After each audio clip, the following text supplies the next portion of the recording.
à toutes et merci de vous informer sur notre chaîne YouTube Mercato Direct. Alors, on commence avec les informations dans le monde footballistique. L'attaquant du PSG et de l'équipe de France, Randal Kolo Muani, fait face à des critiques depuis son transfert record cet été, mais son sélectionneur Didier Deschamps est monté au créneau pour le défendre lors d'une conférence de presse. Kolo Muani a rejoint le PSG en provenance du FC Nantes pour la somme de 90 millions d'euros, devenant ainsi le transfert le plus cher de l'histoire de la Ligue 1. Avec un tel montant de transfert, les attentes étaient élevées, mais le jeune attaquant de 23 ans peine à répondre à ces attentes. Depuis son arrivée, il n'a inscrit que 2 buts en 9 matchs de Ligue 1 et n'a pas encore retrouvé le chemin défilé en Ligue des Champions. Ses performances sont critiquées par une partie de la presse et des supporters qui lui reprochent un manque d'efficacité et de précision technique. Face à ce climat de défaillance, Randal Kolo Muani peut compter sur le soutien de son sélectionneur Didier Deschamps qui l'a convoqué pour les matchs de qualification pour l'Euro 2024. Lors d'une conférence de presse, Deschamps a réagi à un journaliste qui remettait en question le niveau de son joueur en disant « Vous ne l'aimez pas, Kolo, vous êtes très sévère avec lui, trop sévère. Je l'aime peut-être trop, mais vous ne l'aimez pas assez.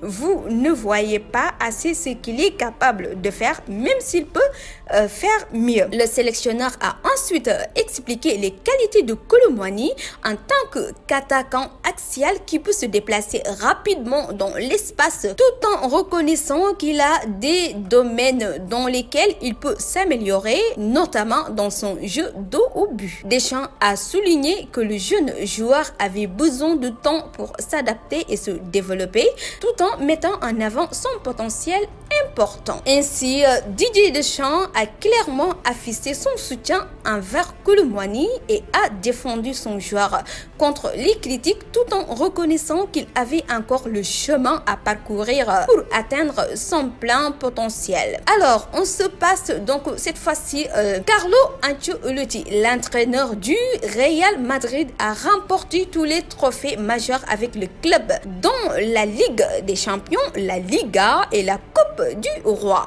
Cependant, cette saison pourrait être sa dernière à la tête de l'équipe madrilène car son contrat se termine en fin de saison.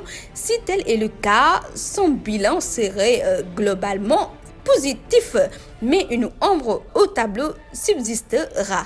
En tant qu'entraîneur du Real Madrid pour la deuxième fois après une première expérience en 2013, Carlo Ancelotti a réussi à ramener le club au sommet de l'Europe il y a 2 saisons. Il a orchestré un parcours remarquable en Ligue des Champions en éliminant de grandes équipes pour finalement remporter le prestigieux trophée. Cette réalisation restera gravée dans les mémoires et contribuera à maintenir une place spéciale dans le cœur des supporters madrilènes pour l'entraîneur italien. Cependant, en fin de saison, quel que soit le résultat, il semble que Carlo Ancelotti quittera le Real Madrid. Son contrat prend fin et le président du club, Florentino Pérez, cherche à ouvrir un nouveau chapitre.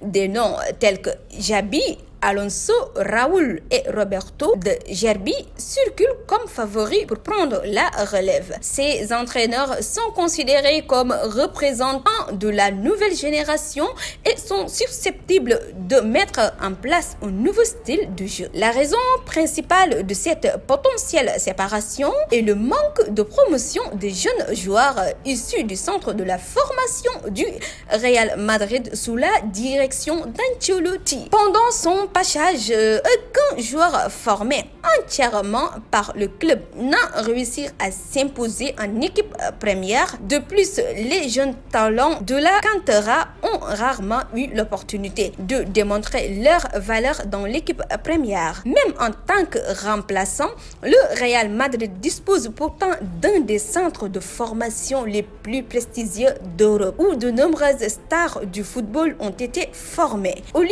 de développer et de faire confiance à ces jeunes talents, le club a préféré donc les vendre ou les prêter ailleurs en attendant qu'ils atteignent leur plein potentiel pour ensuite les racheter à un coût plus élevé. Cela contraste avec la politique du FC Barcelone qui a régulièrement donné leur chance à des jeunes joueurs issus de son centre de formation tels que Gavi, Lamine Yamal ou Alejandro et Balde. Pendant ce temps, le Real Madrid semble avoir négligé la formation de ces jeunes talents malgré de bonnes performances de son équipe réservée qui a même éliminé l'équipe réserve du FC Barcelone lors des barrages la saison précédente. Alors, Barça, Robert Lewandowski s'explique pour son geste avec Lamine Yamal, un sénon avec Robert Lewandowski. C'est une embrouille qui a évidemment fait beaucoup de bruit dans la presse catalane alors que le FC Barcelone a réussi à renverser le Deportivo Alavés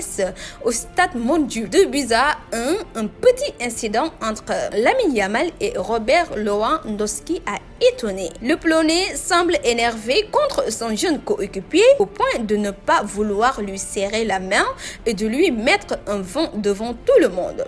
Si l'on assure que les deux hommes se sont parlé après la rencontre et que tout est rentré dans l'ordre, l'attaquant polonais a tenu à répondre à la polémique en conférence de presse. Honnêtement, il n'y a pas grand-chose, c'est-à-dire parce que c'était un incident total. En ce qui concerne ma relation avec lui, je l'ai aidé à plusieurs reprises et je lui ai donné des conseils même dans ce match. Il est normal de dire ou de critiquer quelque chose sur le terrain. Toute cette saison est un incident total, n'a pas d'interprétation ou de signification. Alors, jetons un coup d'œil au Paris Saint-Germain. Donc, Kylian Mbappé agace certains coéquipiers. Terminons avec Kylian Mbappé cette fois-ci. Auteur d'un triplé à Reims 3-0 ce samedi, Kylian Mbappé, âgé de 24 ans, 11 matchs et 13 buts en Ligue 1 cette saison, a porté une équipe du Paris Saint-Germain qui aurait pu obtenir au moins un bon résultat sans plusieurs parades de son gardien Guillaume Donnarumma. Alors, pourtant, l'attaquant parisien a été la cible d'une pique de son entraîneur Luis Enrique après la rencontre. Le technicien espagnol visait-il le manque d'activité défensive de sa star ou son manque d'influence lorsque l'équipe parisienne perd le contrôle du ballon, ou il avait en tout cas un message à faire passer aux champions du monde 2018, ce qui n'a pas dû déplaire à plusieurs joueurs du PSG. En effet, l'équipe relève dans son édition du jour que certains de ses coéquipiers de l'ancien monégasque ont l'impression qu'il joue avant tout pour lui. Pas de quoi enflammer le vestiaire, mais une sensation qui peut-être poussé le buteur parisien à la jouer un peu plus collectif dans son discours d'après-match. Alors, la question du jour à présent, avez-vous l'impression que Kylian Mbappé joue-t-il pour lui ou pour lui seul au Paris Saint-Germain? Donc, n'hésitez pas à réagir et à débattre dans la zone commentaire. Avant de vous quitter, alors, n'oubliez pas de vous abonner donc à Mercato Direct et ne ratez aucune actualité footballistique. Alors, on se donne rendez-vous pour d'autres informations à venir et d'ici là, portez-vous bien. Merci.